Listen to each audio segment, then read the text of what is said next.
नमस्कार दोस्तों, स्वागत है आप सभी का हमारे YouTube चैनल बीएमए इतिहास प्रश्न समाधान पर। आइए आज हम एक महत्वपूर्ण प्रश्न के बारे में जिक्र करेंगे।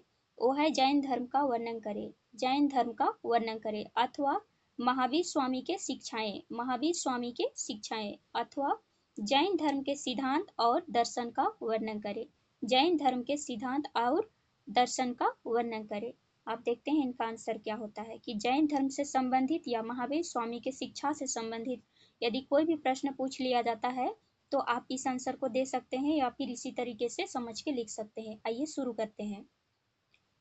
जैन धर्म भारत के प्राचीनतम धर्मों में से एक है। यह धर्म अहिंसा, सत्य, तप, संयम और आत्मा शुद्धि पर आधारित है ना। जो जैन धर्म है वो भारत का प्राचीनतम धर्मों में से एक है और ये अहिंसा, सत्य, तप और संयम और आत्मशुद्धि पर आधारित है।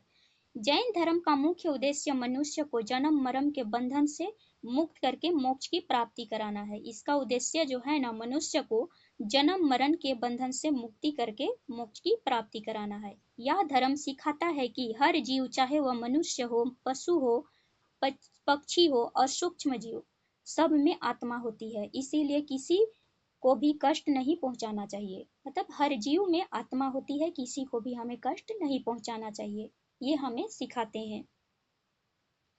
आगे देखते हैं कि हम जैन धर्म का अर्थ क्या है।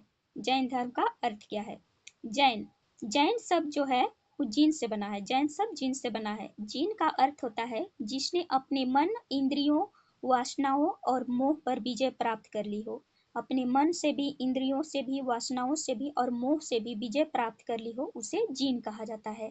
जो महापुरुष इस विजय को प्राप्त करते हैं उन्हें तीर्थंकर कहा जाता है। मतलब जीन जो है ना वो तीर्थंकर को जीन कहा जाता है और जीन से ही जैन शब्द बना है और जैन धर्म का उद्भव हुआ है। देखिए जैन धर्म इसीलिए हम लोग जीन से बना है, इसीलिए जैन धर्म कहते हैं। और जीन का अर्थ होता है जो अपने मन, इंद्रियों, वासनाओं और मोह से विजय प्राप्त कर लेता है।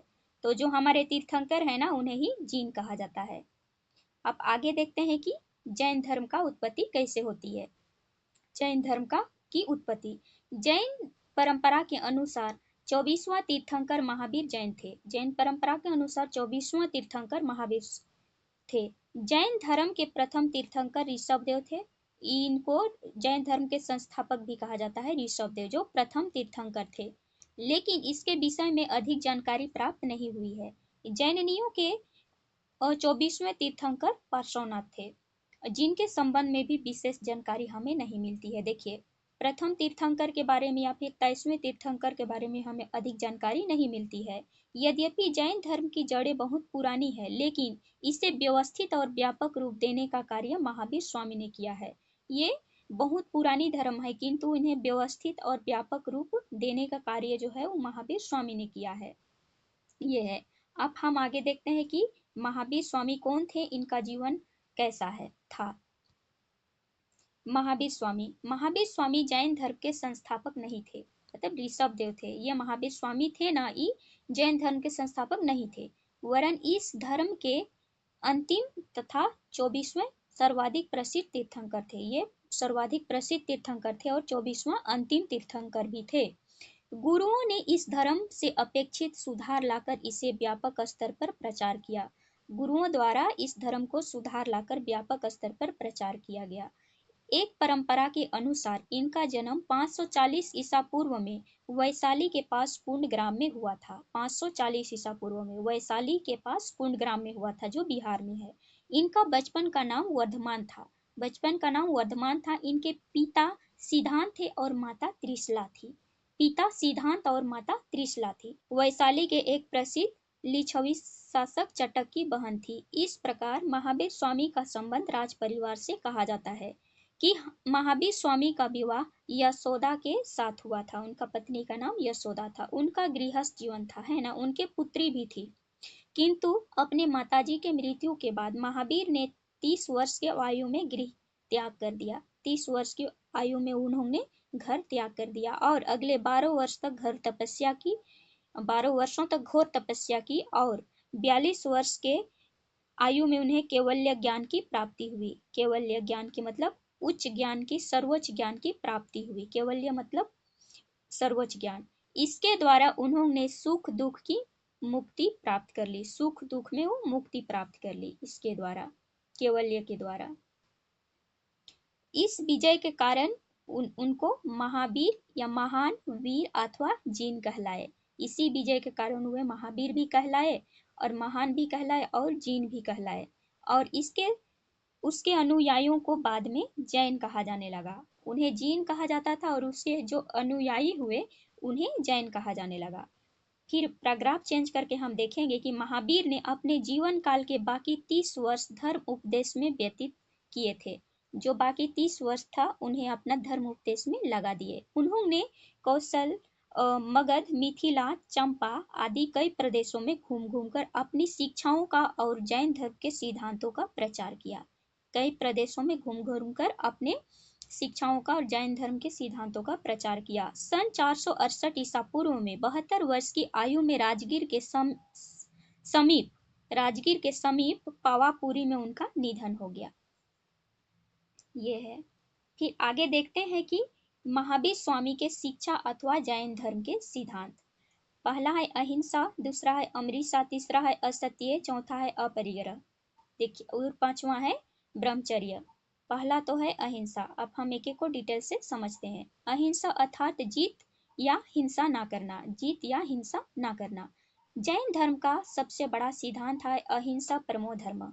जो जैन धर्म का सबसे बड़ा सिद्धांत है अहिंसा परमो धर्म, मतलब अहिंसा ही सबसे बड़ा धर्म है। अर्थात किसी भी जीव को विचार, वाणी और कर्म से कष्ट नहीं देना है। किसी भी जीव को विचार से, वाणी से और कर्म से कष्ट नहीं देना है।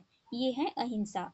फिर दूसरा में है अमृता, असत्य या झूठ ना बोलना। अमृता में है असत्य या झूठ ना बोलना। हमेशा सत्य बोलना और सच्चा आचरण करना, हमेशा सत्य बोलना और सच्चा आचरण करना।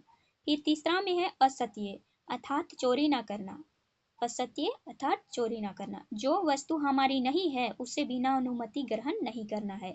जो वस्तु हमारी नहीं है तो उनसे बिना अनुमति ये ग्रहण नहीं करना है। अब आगे देखते हैं अपरिग्रह।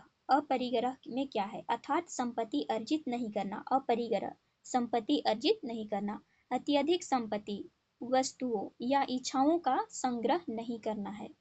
अत्यधिक संपत्ति का भी, वस्तुओं का भी और इच्छाओं का भी संग्रह नहीं करना है। साथ ही लोभ से दूर रहना है, लोभ से भी दूर रहना है। पांचवा में है ब्रह्मचर्य अर्थात इंद्रियों पर नियंत्रित रखना। जो हमारी इंद्रियां है ना, नाक कान सब, ये सब हमारी इंद्रियां हैं, इन सब पर नियंत्रित रखना और शुद्ध जीवन का पालन करना। अब उपर्युक्त 5 व्रतों में से 4 व्रत पहले से ही चले आ रहे थे। 5 व्रत हैं, इसमें से 4 पहले से ही चले आ रहे थे। पांचवा व्रत महावीर स्वामी ने जैन धर्म में अहिंसा या किसी प्राणी को ना सताने का व्रत सर्वाधिक महत्वपूर्ण माना है। मतलब किसी भी प्राणी को ना सताने का जो व्रत है ना, अहिंसा का व्रत है, उसे सर्वाधिक माना है। इस धर्म को मानने वाले किसी भी पशुओं की हत्या के विरोधी थे। इस धर्म को मानने वाले लोग किसी भी पशुओं की हत्या के विरोधी थे। अनेक जैन पानी छान कर पीते थे और गृह पर पटिया बांधते थे। अनेक जैन जो थे ना, वो पानी छान कर पीते थे या फिर अपना घर में पटिया बांधते थे ताकि हमारे से किसी भी सूक्ष्म जीव का हत्या ना हो जाए। फिर देखते हैं पैराग्राफ चेंज करके कि महावीर के पूर्व तीर्थंकर पार्श्वनाथ तक वस्त्र का त्याग नहीं किया गया था। मतलब महावीर के पूर्व तीर्थंकर पार्श्वनाथ थे, वहां तक मतलब उन्होंने ही वस्त्र का त्याग वहां तक नहीं किए थे। लेकिन महावीर स्वामी ने वस्त्र का भी त्याग कर दिया। महावीर स्वामी ने वस्त्र का भी त्याग किया था। और जैन धर्म के दिगंबर मुनि प्रचारकों ने भी वस्त्र का त्याग कर दिया। जैन धर्म के जो दिगंबर मुनि थे, दिगंबर मुनि प्रचारक ने भी वस्त्र का त्याग कर दिया। यह धर्म 2 संप्रदायों में विभक्त था, श्वेतांबर तथा दिगंबर। श्वेतांबर सफेद वस्त्र धारण करते थे और दिगंबर आकाश को वस्त्र मानते थे, मतलब वे वस्त्र धारण नहीं करते थे। महावीर स्वामी भी वस्त्र का त्याग कर दिया था। आगे देखते हैं जैन धर्म का दर्शन। जैन धर्म का दर्शन पहला है ईश्वर एवं देवता का अस्तित्व। ईश्वर एवं देवताओं का अस्तित्व। जैनियों ने ईश्वर के प्रतीक या अस्तित्व को स्वीकार नहीं किया। जो जैनिय थे ना, जैनियों ने ईश्वर के प्रतीक या अस्तित्व को स्वीकार नहीं किया, लेकिन वह देवी देवताओं का स्थान जीन से नीचे बताते हैं, अपने तीर्थंकर से वे नीचे बताते हैं। जीन का मतलब है तन मन वाणी से जीतने वाला आत्मा को ही जीव कहते हैं। अगर ऑब्जेक्टिव क्वेश्चन में पूछ देता है ना, तो आप तन मन वाणी से जीतने वाला आत्मा को ही जीन कहते हैं, ऐसा आप लिख सकते हैं। अब दूसरा है विश्व निर्माण की विषम अवधारणा। उनका मानना है कि विश्व का निर्माण कैसे हुआ। देखिए, विश्व निर्माण की विषम अवधारणा। जैनियों के अनुसार संसार का निर्माण, इसका रक्षा और विनाश ईश्वर के द्वारा नहीं किया जाता है। देखिए, इनका मानना है कि संसार का निर्माण और इसका रक्षा और विनाश भी ईश्वर के द्वारा नहीं किया जाता है, लेकिन यह प्रक्रिया एक शाश्वत नियम के द्वारा चलती रहती है। ये बोलते हैं कि शाश्वत नियम के द्वारा ये चलती रहती है। फिर तीसरा में है जीवन का उद्देश्य। हमारा जीवन का उद्देश्य क्या होना चाहिए, ऐसा उनका मानना है कि जैन धर्म के अनुयायियों के लिए जीवन का प्रयोजन आत्मा की शुद्धिकरण है। मतलब जीवन का प्रयोजन जो है ना, वो आत्मा की शुद्धिकरण है, जीवन का उद्देश्य। शुद्ध आत्मा ही शरीर से मुक्त होकर परमानंद प्राप्त करती है। शुद्ध आत्मा ही शरीर से मुक्त होकर परमानंद प्राप्त करती है। उसके अनुसार आत्मा पशु में, पेड़ में, पौधा में, जल में भी पाए जाते हैं, है ना। उनके अनुसार जो है आत्मा है वो पशु में, पेड़ में, पौधों में, जल में भी पाए जाते हैं। अब चौथा में है कि मोक्ष प्राप्ति के तरीके। जैनियों के अनुसार परमानंद की स्थिति ही निर्वाण की अवस्था या मोक्ष प्राप्ति है। देखिए, परमानंद प्राप्त करना ही उन्हें निर्वाण की अवस्था या मोक्ष प्राप्ति है, उसी को मानते हैं ये लोग, मोक्ष प्राप्ति। जैन धर्म के अनुसार मोक्ष तभी प्राप्त हो सकती है जब मनुष्य सब कुछ त्याग कर साधना करे। जैन धर्म के अनुसार जो है वो मोक्ष तभी प्राप्त हो सकती है जब मनुष्य सब कुछ त्याग कर साधना करे। अब पांचवा में देखते हैं त्रिरतन। त्रिरतन, जैन धर्म में त्रिरतन का महत्वपूर्ण स्थान है। पहला है सम्यक दर्शन, दूसरा है सम्यक ज्ञान, सम्यक चरित्र। सम्यक दर्शन मतलब ऐसा है कि सही विश्वास, सही चीजों में विश्वास करना चाहिए, मतलब विश्वास होना चाहिए। सम्यक ज्ञान, सही ज्ञान, सही ज्ञान की प्राप्त हो। सम्यक चरित्र, सही आचरण हो। जैन धर्म के अनुसार इन तीनों का पालन करने से आत्मा शुद्धि होती है और मोक्ष प्राप्त होता है। जब आत्मा शुद्ध हो जाएगी तो मोक्ष प्राप्त हो सकता है, इनका मानना है। तो त्रिरतन का पालन करना चाहिए। आप आगे देखते हैं निष्कर्ष में। उपर्युक्त बातों से स्पष्ट होता है कि जैन धर्म बहुत ही प्राचीन धर्म है।